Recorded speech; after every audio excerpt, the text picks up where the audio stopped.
And now that we have something new in the budget, used to be the E word, you weren't supposed to say it, earmarks, because they started out good and then they got abused. So we've cleaned it up, straightened it out, but people like Paul Tonko and I know what our local groups and local communities need more than a bureaucrat from Washington. So they were restored, and I'm proud to announce that we were secured, and it's probably a record, over $22 million in local projects here for Albany and the capital region. $22 million, that's a lot. And the funding for these community-driven projects is going to pave the way for the capital region's economic recovery and accelerate Albany in so many ways. So there are three areas that I want to highlight, and there are many more. First is the capital region's booming nonprofit sector, and we stand here today at the Blake Annex. I'm so happy to announce that one of the earmarks we secured this year was over $1 million to assist Blake Annex ramp up the great work it is doing. For those, yes, that's the goal.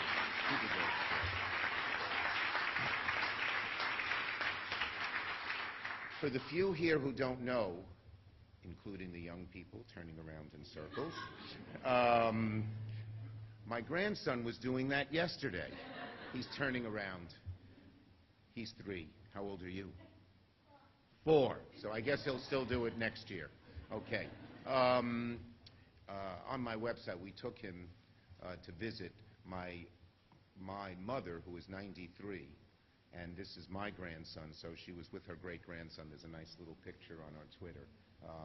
It's a nice thing you can do. Anyway, so the Blake Annex, everyone knows what it is, but let me mention, it's home to 17 nonprofit organizations.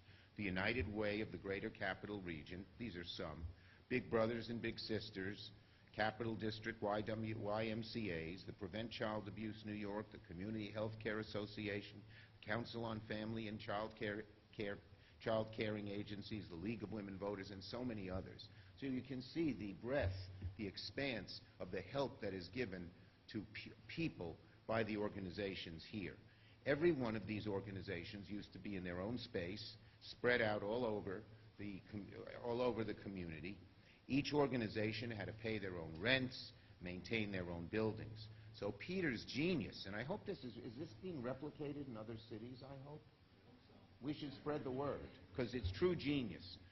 Peter's genius idea was to get these organizations to co-locate here downtown in this beautiful building where all of the overhead costs can be shared. And most importantly, the groups can better know and learn from each other and work collaboratively. There's so much synergy and interaction when groups talk to each other. So that's another advantage, as well as just the sharing of rent. So the place hasn't been open for a year yet, and yet it's a huge success. And thanks to the funding I secured, they're going to be able to do even more. And some of the money will be used to construct classrooms that each of these organizations can use for training and mentoring, and making critical upgrades to drive this nonprofit. And it means less expenses for the individual groups, which means more money can go to the people they're helping, which is ultimately the goal. So this is a very, very important thing. The second area is my favorite word. Well, let me spell it out for you. It's a 4-letter word, JOBS. That is the second area that we've tried to focus on. As many of you know, last year I was able to secure $29 million in the federal port grant to jumpstart our offshore wind tower manufacturing project. This is going to be one of the first offshore wind manufacturing facilities in the country, one of the biggest clean energy projects in the capital region's history, 500 construction jobs, 550 good-paying manufacturing jobs. I was here a few months ago talking about this.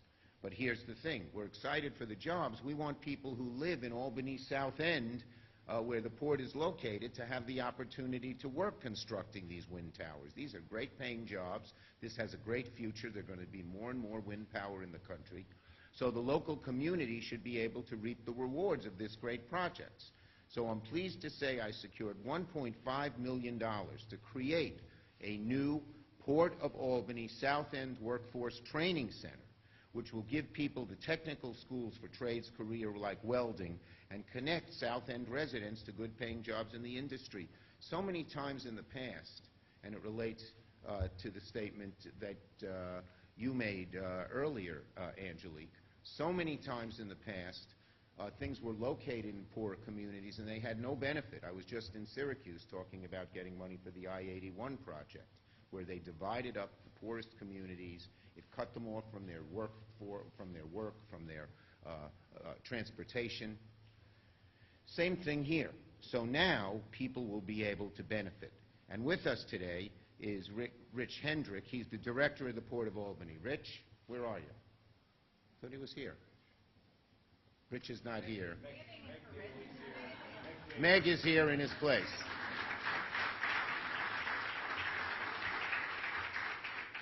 It says wave to Rich. Okay. It's a project Mayor Sheehan and County Legislator Carolyn McLaughlin have been strong advocates for. They both talked to me about this for a while, and I'm proud now to provide the federal backing to make it happen and breathe new life into Albany's South End. The third and final area is backing the Capital Region's future as a research hub. We are doing great as a research hub, as you know. I've been working very, very hard to locate many new of the high-tech industries here in the Capital Region. It's helping us dramatically. And so there are two projects that are very exciting with $2 million going to UAlbany and RPI. And joining us today are Jerry Brodsky, the director of the New York State Mesonet at UAlbany. And Jerry. And Dr. Robert Hull, Acting Vice President of Research at RPI. Thank you. Wave at Brodsky and Hull. You're a little closer. They don't trust me around here, my staff, I guess. Okay, so what it includes is $984,000 for an NMR, a nuclear magnetic resonance facility enhancement project at RPI. It's a mouthful, but it's an interesting project. It's going to bring state-of-the-art kinds of biotech equipment to the Capital Region that will enable the researchers at RPI to conduct cutting-edge research, drug discovery, and biotech companies in the Capital Region to conduct research at the facility. So it'll help us encourage new startup biotech companies as well. In addition, for those who don't know, and this is something I've talked about publicly before, the New York State Mesonet is housed at UAlbany. It does amazing high-tech weather monitoring. We can predict the weather much better than we used to. And that's because they're able to reach into different layers and high levels of clouds and measure where the molecules are bouncing around, things that are way beyond my ken. But this is one of the cutting-edge places in the whole country at UAlbany, and this research is critical for us to get the lead on extreme storms. We all remember here in the Capital Region, Irene and Lee, and know how impactful the weather systems are. So the better we can predict and the more advanced we can predict, the safer we will be. It's a game changer for weather prediction. This is going to have ramifications throughout the country. And it'll give us better weather forecasting so we know when to grab an umbrella, but more importantly, the impact of high-impact storms. Until now, the layers in the weather, in the cloud cover, were measured twice daily at 3 locations in New York State with weather balloons. This project will make measurements every 5 minutes from 17 New York State locations. It's revolutionary. That is true. And it'll help us better understand and respond about climate change. And I should mention, I led this effort. I was joined by Senator Gillibrand, my great partner, and your Capital Region resident in this effort. And of course, Congressman Tonko led the charge on the House side, and we did a partnership. We even divided up the project so we could get more. And that worked out very well, too. Paul took the lead on another earmark for the University of Albany for their RNA Institute to advance critical research into genetic disease variations. And that's one that Senator Gillibrand and I pushed. So the $22 million is truly remarkable. It's great news for the capital region, as you can tell and hear, in a variety of different ways, and we're going to keep at it and try to get more of these things in years to come. With that, let me call on somebody who is the genius of this great center here, Paul Gannon, the CEO of the United Way.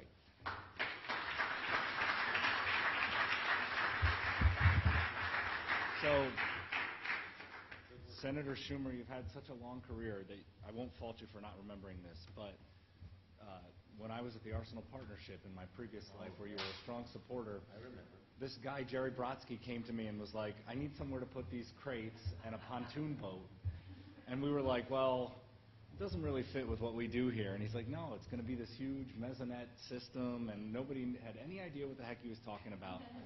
But we were so desperate for revenue, we took the pontoon boat and the crates, yes. And that was the Waterfleet Arsenal was the birthplace of mezzanette. So, good to see you again, Jerry, and congratulations on the award. I'll be very brief. Peter Gannon from United Way, the Greater Capital Region, and don't deserve all the praise heaped on me, but let me just talk a little bit about what we're doing and what this investment from Senator Schumer and Congressman Tonko means to us. During the past 2 years, the nonprofit sector has stepped up in a big way to answer the challenges made by this pandemic. Organizations, we found new ways to work together like never before, and now our sector is permanently changing as these collaborations are carrying over into year-round endeavors throughout our community. The Blake Annex takes that a step further, a place where the caring, committed, and most passionate people who power the Capital Region's nonprofits work together every single day. So thanks to this investment from Senator Schumer, Senator Gillibrand, and Congressman Tonko, we're seeing new partnerships forming in this building, and they're starting to tackle the most difficult and deeply rooted challenges that will ultimately deliver the innovations and solutions for a stronger and more resilient capital region. But let me, for a second, you heaped so much praise on me, let me try and return the favor and ask you this question: where would we be without the leadership of Senator Chuck Schumer? Let me say that for the past 2 years, there has not been a stronger, more influential advocate for charities than our senator. It started with the CARES Act, and he was very nice about the way he worded it a minute ago, but nonprofits were left at the bus station as part of the original negotiations around PPP. I think I can say with some certainty, my team of 20 would not all be here today if it were not for that investment made. So it starts with the CARES Act, which included the Paycheck Protection Program provisions. That included, and it was your insistence and your insistence alone, that organizations like United Way and many of our partners here today were enabled to be a part of that program. The CARES Act also included the Employee Retention Tax Credit, a $150 billion COVID-19 relief fund, and the return of the charitable tax deduction for non-itemizers, which gave everybody the opportunity to get in the game. Not everybody can write six-figure checks or five-figure checks or four-figure checks. But everybody could get in the game and see some benefit from it when they filed their taxes. We went on to the 2021 Consolidated Appropriation Act, which included significant additional funding for many of our priorities at United Way that support families who are trying to get through the worst parts of COVID-19. It included an extension of the charitable deduction for non-itemizers and critical improvements to the Employee Retention Tax Credit. And then came ARPA. And of course, this American Rescue Plan, which included another $350 billion directed right to the ground level, to local municipalities, funds that are going to be accessible to nonprofit organizations. And the mayor's working through her process right now, and Kathy Sheehan deserves a tremendous amount of credit because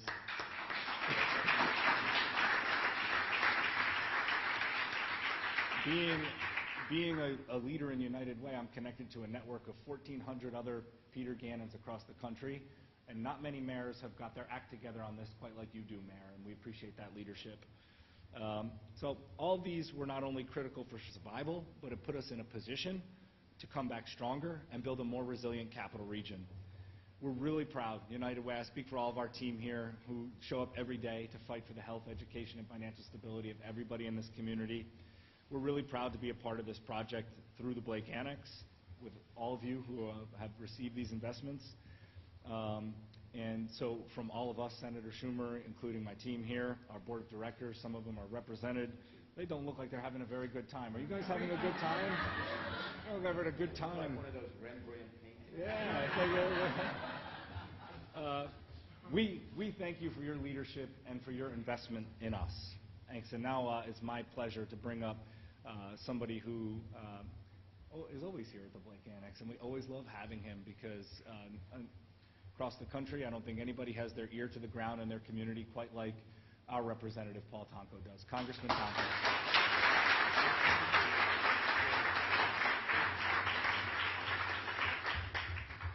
Well, thank you, Peter, for your kind words. And let me begin by thanking Angelique, because you always offer a passionate plea for us to share and understand and respect our fullest sense of history.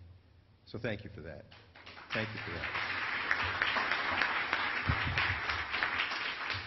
And to my colleague, my friend, Majority Leader, our Senator, Chuck Schumer, thank you for partnering up with our office and with Kirsten Gillibrand, Senator Gillibrand, in providing for this opportunity to bring your money back to town.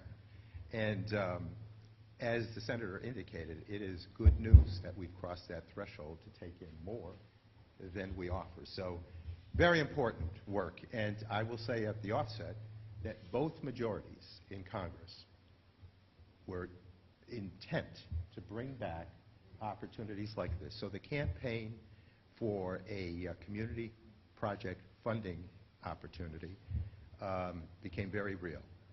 And President Biden supported it. And so with his leadership and certainly the leadership of Senator Schumer and Speaker Pelosi, and all in the House working with the Senate, we're able to provide some tremendous opportunities for local communities, local governments, not-for-profits, and very direct in the charge to all of us.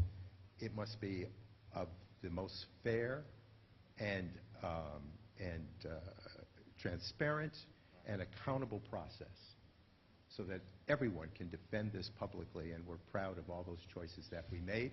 They were tough. We had a lot of projects. We looked at which had the best shot of making it through the committee structure and which were offering the best opportunity or expressing the greatest need. And we whittled ours down to 10 projects, many of which senators have put their stamp on, so it made it all the more helpful.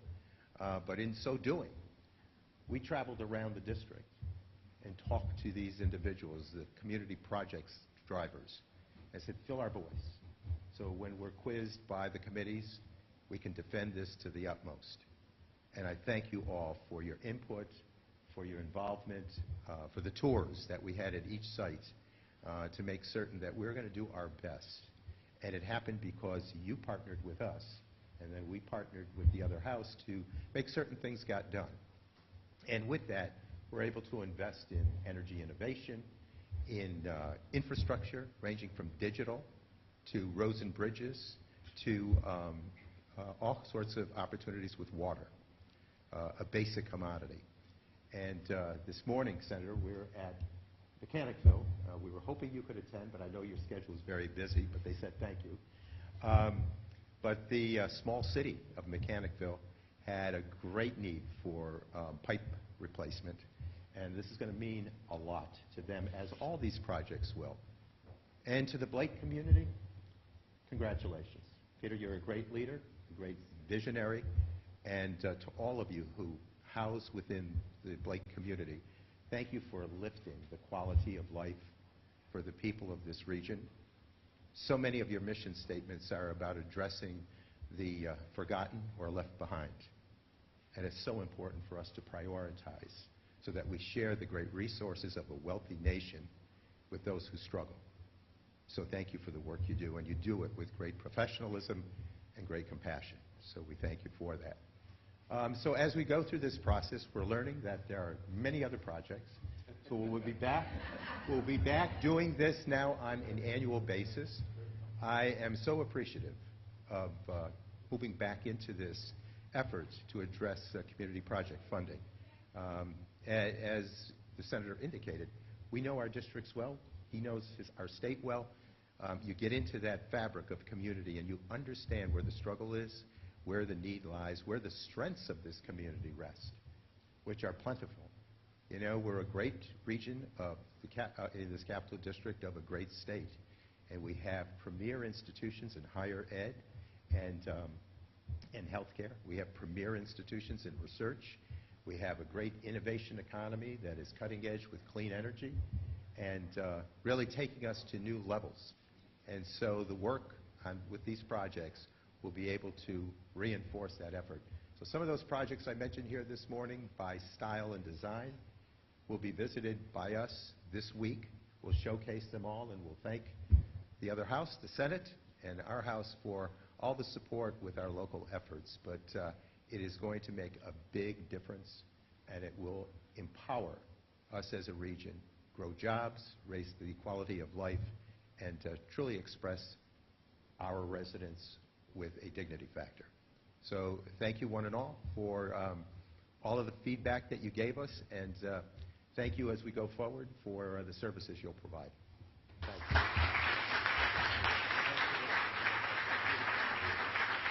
Mayor, when we get projects like this, we know that our groups, the nonprofits who get it, and the communities, the towns, villages, and cities that get it, we know it's going to be well spent because of people like you and because of people like the mayor. We have confidence in that. So Thank you so much, Senator. And, you know, this is truly transformational funding. And when you look at the Blake Annex, let's start with that.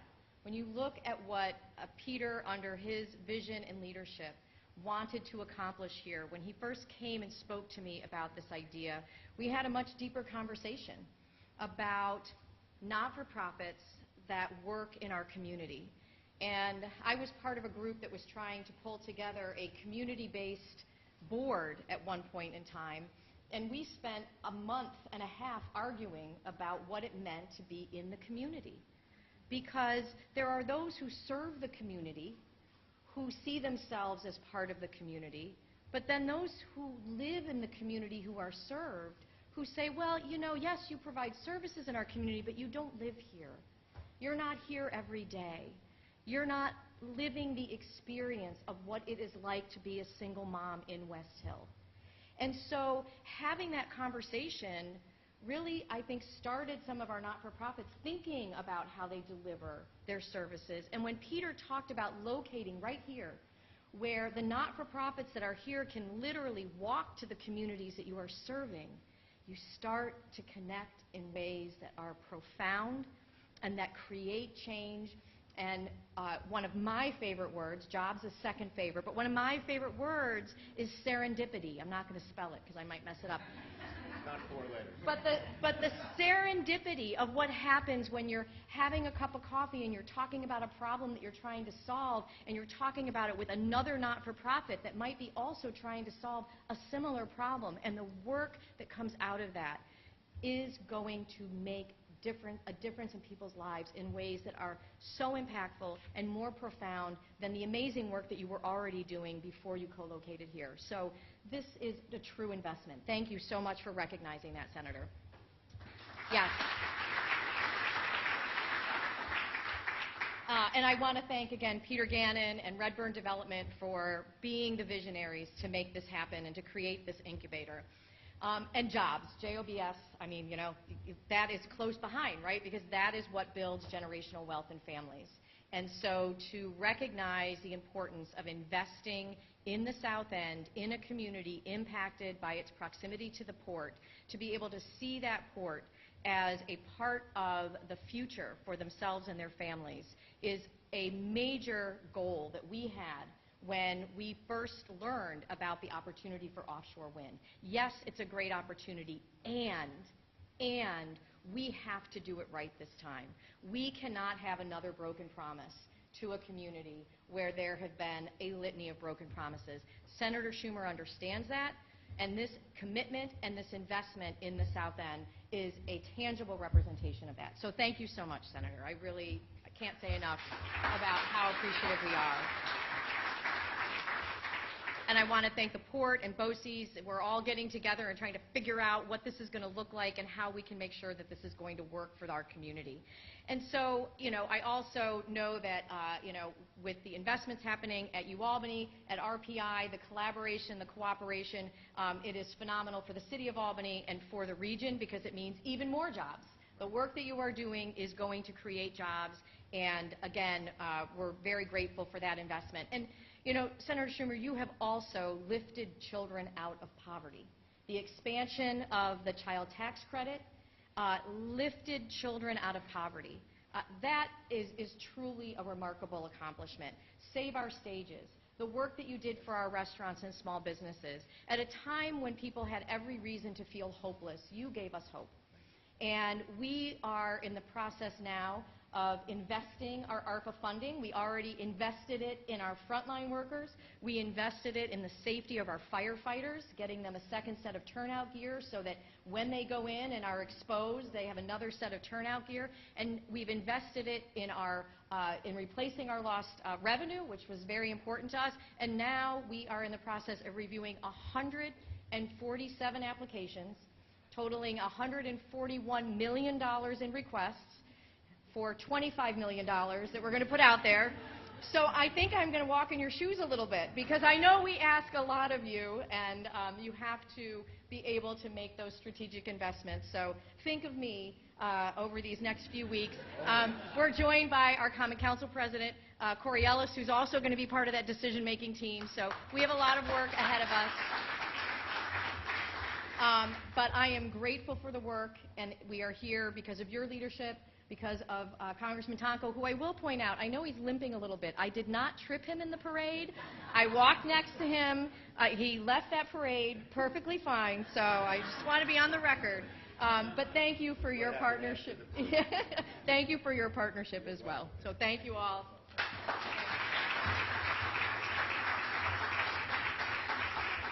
You see, since these were great little riffs, I won't read everything, but this is the list. There is so much. This is the list of the other projects who got the money, and some of them go to our towns and villages like Mechanicville that Paul mentioned, Glens Falls, the Capital Roots Urban Growth Center expansion, Warren County Employment Training and Development, the GE dewatering facility at Fort Edward, money to expand Fort Ticonderoga, you name it. $3 million for the city of Amsterdam, Paul's hometown, for a pedestrian connector. There are so many good things here in this, and we're going to see the best of it for a very long time to come. Okay, with that, we'll take questions on this subject. Any questions? Okay. No questions. Okay. Well, thank you very much for coming, everybody, and let's go on to many other good, happy events here in the Capital Region. Thank you very much.